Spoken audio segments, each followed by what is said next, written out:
a free session about FAR receivables. Okay? Question number 1. So are you ready na ba? Tingin ko ready na lahat. Okay? Question number 1. At the close of its first year of operations, December 31, 20XX, L Company had accounts receivable of 540,000 after deducting the related allowance for doubtful accounts. Okay?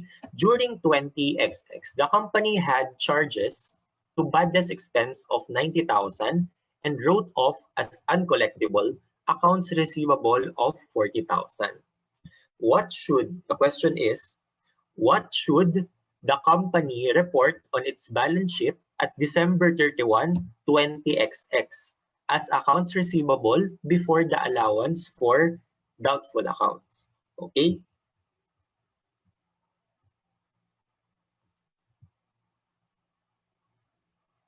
Ayan. So, ang tinatanong sa atin,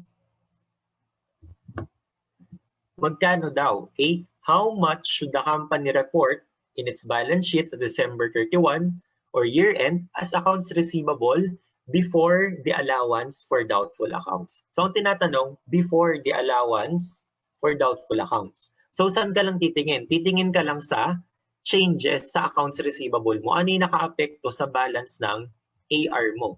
Okay? Huwag ka titingin sa AUA. Lahat ng transaction na makaka-apekto sa allowance for uncollectible accounts, disregard mo yon. Kasi ang kailangan mo lang is yung accounts receivable lang na balance. Okay? Kasi before the allowance for doubtful accounts siya.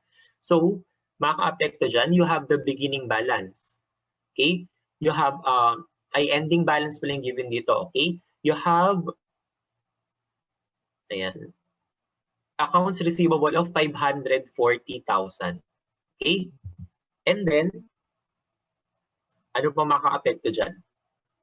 After deducting the related allowance for uncollectible accounts. Okay? So, ang gagawin pala natin dito, ibabalik natin, i-add back natin yung allowance for uncollectible accounts. So, i-take into consideration pa rin pala natin siya. Okay? So, ibabalik natin yung allowance for uncollectible accounts. So, yun yung kailangan nating makompute pala. Okay? Yung kailangan natin makompute, which is i-add natin dun sa accounts receivable natin, okay, to get the accounts receivable before deducting the allowance for doubtful account. Okay? So, kung makikita natin dito, ayan, the company had charges to bad debts expense of 90. Okay? So, si AUA mo, nadagdagan ng 90,000. Okay? And nag-wrote off ka ng uncollectible accounts, okay, amounting to 40,000. Okay? So, si 90 mo na additional na AUA, nung nagdagdag ka ng bad debts expense, nabawasan siya ng 40 kasi nag-write off ka. Okay? Pag nag-write off ka, nababawasan yung allowance for uncollectible accounts mo. So, magiging 50,000 na lang siya. Okay? So, yan yung allowance for uncollectible accounts mo. Okay? Ang kinukuha sa atin, accounts receivable before deducting. So, before mo yan i-deduct, gawin mo, i-add mo siya ngayon. Okay? Before deducting the 50,000, magkano daw yung accounts receivable? So, ang sagot natin is 590,000. Okay? So, answer natin is, bravo, 590,000. Okay? So, tignan mo muna kung ano yung balance ni allowance for uncollectible accounts and then i-add back mo siya. Kasi ang tinatanong sa atin, before deducting. Okay? So, i-add back mo siya. Okay? So, ang sagot natin, 590,000. Okay? So, if you have any question, okay, you can chat. Okay? Pwede kang mag-comment dun sa live video natin. Okay? And then we will answer after this. Okay? After ng live session, we will answer questions. Okay? Or clarifications. Okay? Next problem. Problem number 2. Before year-end adjusting entries, the company's account balances at December 31, 20XX for accounts receivable and the related allowance for uncollectible accounts were 600,000 and 45,000 respectively. An aging of accounts receivable indicated that 62,500 of the December 31 receivables are expected to be uncollectible. Okay? So based sa aging. So ang ginamit niyang method para ma-determine, okay? Ma-determine yung accounts allowance for uncollectible accounts niya is the aging of accounts receivable. So meron tayong tatlong way, di ba? Ang una, percentage of accounts receivable. We have percentage of sales and the aging. Okay? So yung pinaka reliable, okay, I think sa kanilang tatlo is yung aging natin. Kasi sa aging, titignan mo talaga kada isang line item or kada isang subsidiary ledger ng mga customers mo. Okay? To know what is the percent or amount, what is the amount na hindi na collectible and yung amount na collectible pa sa kada isang customer. So that's more thorough and more reliable. Okay? So ang tinatanong sa atin, what is the net realizable value? Okay? Pag sinabing net realizable value, ang net realizable value ng isang accounts receivable is yung balance mo ng AR less the allowance for uncollectible accounts. Okay? You will get the net realizable value. Bakit yun yung net realizable value? Kasi yun na lang yung value dun sa accounts receivable mo na marirealize mo or makokollect mo. Kaya siya tinawag na net realizable value. Okay, so yung AR, ano yung balance ng AR natin? We have 600,000. Okay, according sa given. And then, ano na yung gagamitin mo? Okay, so before year-end adjusting entry, okay, before mag-adjust, may balance si AUA mo na 45,000. Okay, according sa aging, kailangan 62,500 ang balance. Okay? So, sinong gagamitin mong allowance for uncollectible accounts dyan? Si 45 or si 62,500? Siyempre, si 62,500 kasi siya yung base sa aging. Okay? Which is more reliable. Okay? And aging yung ginamit nila to adjust. Okay? What should be, okay, the ending balance of your allowance for uncollectible accounts, okay, which is yung 62,500. So siya yung i-minus natin kay 600,000 to get our net realizable value. Okay, so ang net realizable value natin is 537,500. Okay, so ang sagot natin is bravo. Okay, bravo ulit. Okay, so tatanungin mo, ano yung gagawin natin dun sa difference nung 62,500 na AUA based on aging and yung balance niya, okay, outstanding balance niya na 45,000. Okay? Yung difference niyan, okay, yung difference niyan will be your additional bad debts expense. Okay? So you will recognize an additional bad debts expense, okay, and additional allowance for uncollectible accounts. Okay? Sa amount ng difference niyan, 62,500 and 45,000. Okay? So you have 17,500. Okay? Yung 17,500 na yan, record additional bad debts expense and additional allowance for uncollectible accounts as a year-end adjustment. Okay? That's one of your adjusting entries. Okay? Pero ang net realizable value ni accounts receivable is 537,500. Bravo. Okay? So that's one way on how you will determine ano yung amount na kailangan mong i-adjust, okay, at year-end with regards to allowance for uncollectible accounts. Okay? So yan. Question number 3. During the year, J Company made an entry to write off a 4,000 uncollectible account. Before the entry was made, the balance in accounts receivable was 50,000 and the balance in the allowance account was 4,500. Okay?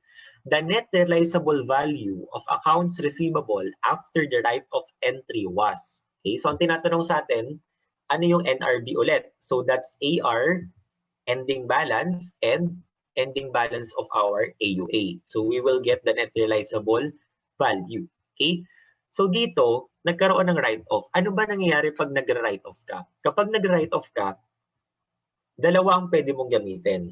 Okay? You have the direct method and the allowance method.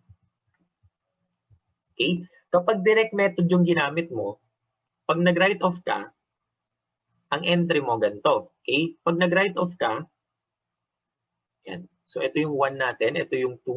Okay? Ang entry mo sa number 1 is ganito entry mo. Okay?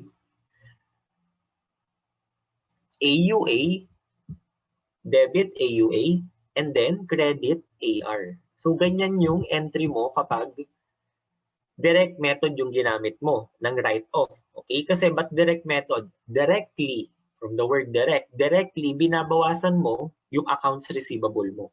Okay? Nire-write off mo si accounts receivable mo. Okay? Directly. Okay? And then, AUA, babawasan mo din siya. Okay? Ay, sorry, wait. Burahin natin. Okay, wait. Okay, nagkamali ako. Ayan. Ulitin natin. Okay? So, ayan. Okay, ulit. So direct method and allowance method, okay, of recording, not just write off, okay, not just write off, but also yung allowance for doubtful accounts natin. Okay, kay direct method, okay, yung allowance mo, hindi mo siya nire-record. Okay, wala kang allowance for uncollectible accounts. Okay, na account under the direct method. Okay, wala kang ganon. Wala kang allowance for uncollectible accounts. Pagdating kay allowance method, meron kang allowance for uncollectible accounts na account. Okay? Kasi allowance nga yung ginagamit mo. Okay? Gumagawa ka ng allowance para doon sa mga uncollectible accounts. Okay? So under direct method pala, okay, kapag nag-entry ka ng uncollectible accounts, memo lang yan. Wala kang entry dyan. Under kay allowance method naman, so mag-record ka ng budget expense tsaka AUA, di ba? Ganyan yung record mo. Budget expense, allowance for uncollectible accounts. And then, kapag magra-write off ka na, ayan na pala, kapag magra-write off ka na, okay, under kay direct method, you have to record bad debts expense AR. Okay? So sorry, na-shortcut ko kanina. So bad debts expense AR. Ang pinagkaiba niya kay allowance, okay, tatanggalin mo si allowance, tatanggalin mo si AR. Okay? So yan yung pinagkaiba niya. Okay? Kay direct method, hindi ka nagre-record ng kahit anong allowance for uncollectible accounts na account.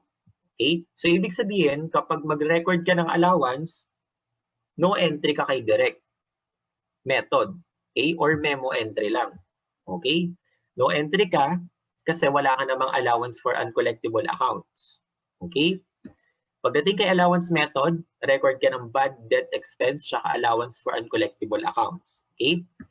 When it comes to write-off naman, okay, dahil wala kang ni-record na AUA under kay direct method, so directly, mag-record ka na agad ng bad debts expense. That's the only time na mag-record ka ng bad debts expense kapag directly may write-off ka na.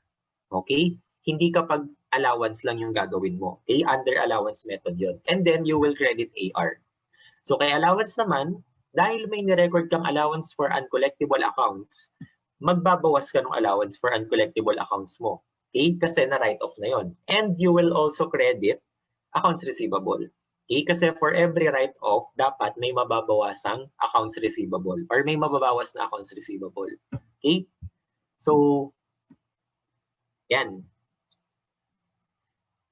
Ano daw yung net realizable value? So gagawin natin, ano yung ending balance na accounts receivable natin? Okay? So we have 50,000. Okay? Ang entry natin dyan is AUA AR. Okay? AUA AR, ano gagawin natin? Babawasan natin ng 4,000. Okay? So yan yung entry natin. You have beginning balance ni AR na 50K and beginning balance ni allowance na 4,500 before tong entry natin. Okay? So, i-reflect natin yung entry natin. Kasi ang tinatanong sa atin, NRV after the right-of entry. Okay? So, si 50,000 mo, bawasan mo ng 4,000. So, you have 46,000. Okay? Ayan. And then, ayan. And then, si AUA mo, you have 4,500. Okay? And then, mababawasan ka ng 4,000. Bakit? Mababawasan ka ng 4,000 kasi nga, nag-write off ka. Okay? Nag-debit ka ng AUA. So, bawas yon kay AUA. Therefore, 500 na lang yung balance niya. So, pumapatak na ang net realizable value natin is 45,500. So, ang sagot natin is delta. Okay? So, delta ang sagot natin. 45,500. Okay? So, remember those two methods, the direct method and the allowance method of recording your allowance for uncollectible accounts and the subsequent write-off. Okay? Next. Next problem.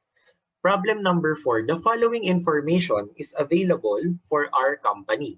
You have allowance for uncollectible accounts at December 31, 2018, 8,000, credit sales during 2019 of 400,000, accounts receivable deemed worthless. So ito yung write-off. Okay? Pag sinabing deemed worthless, wala na siyang value. Therefore, kailangan na siyang i-write off during 2019. So you have 9,000.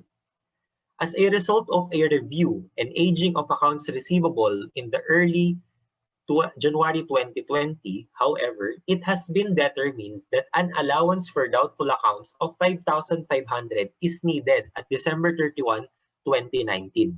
Okay? So ang tanong, what amount should our company report as bad debt expense for the year ended December 31, 2019? Okay? So binigyan ka ng balance, okay, na 8,000 ni AUA. Okay? And then meron kang credit sales na 400,000, meron kang accounts receivable na write-off na 9,000. Okay? So kailangan tingnan lang natin ano yung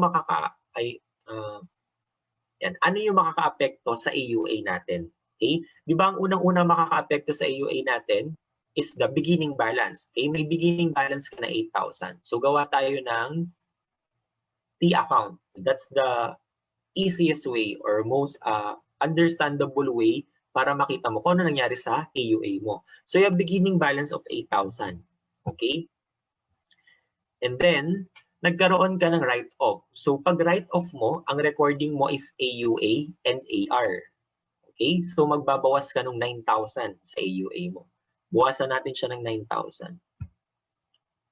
And then, ang sabi, based on aging. So pag sinabing based on aging, okay, so explain ko na rin, meron tayong percentage of sales. Meron tayong percentage of receivable. Meron tayong aging. Okay? So pag percentage of sales yung ginamit natin para makuha yung AUA, okay? Ang nakukuha natin is yung bad debts expense for the year. Okay?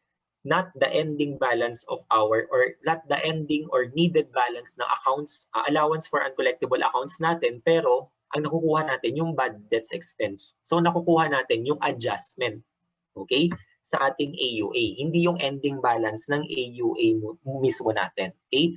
Kapag percentage of accounts receivable naman yung ginamit mo, okay, ang makukuha mo is the ending balance. Okay? Same with aging, ang makukuha mo, ending balance. Okay? So pag percentage of sales, bad debts expense. Kapag percentage of AR, ending balance yung makukuha mo na AUA. Kapag aging, ending balance na AUA din. Okay? So ano yung reason nila bakit iba gumagamit ng percentage of sales? Kasi ang sabi nila, since percentage of sales yun, there is a matching between the sales or revenue related and the expense. Okay? So sales is revenue, but this expense is expense. So there is a matching between revenue and expense. Okay? So yun yung reason or parang yun yung near reason out, okay, ng mga gumagamit ng percentage of sales. Okay, ano naman yung reason kung bakit yung iba gumagamit ng percentage of accounts receivable? Kasi sabi nila, that will represent the true or the most accurate or the most reliable net realizable value ni AR mo. Okay? Bakit? Kasi percentage ng AR mo na yung kinuha mo.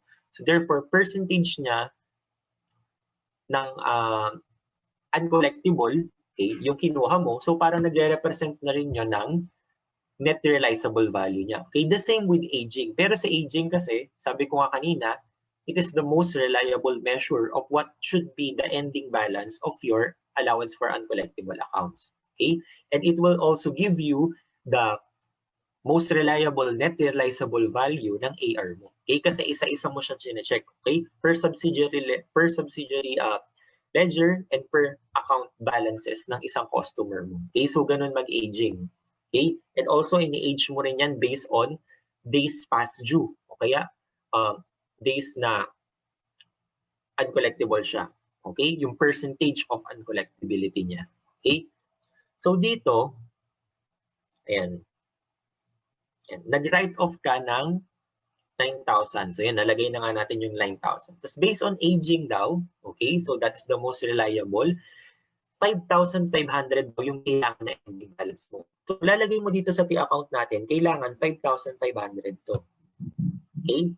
That will be the ending balance of your allowance for uncollectible accounts. Dapat 5,500 yan. Okay, so compute natin. And then, i-squeeze natin tong amount dito. Ano yung amount dito? This amount will represent the bad debts expense. Okay? So kapag gumamit ka ng percentage of receivable or aging, okay, nire-recompute mo pa, okay? Or kino-compute mo pa or ini-squeeze mo pa kung ano yung balance ng kung ano yung amount ng adjustment, which is the bad debts expense adjustment. Okay? Bad debts expense and AUA. So it will increase also your AUA.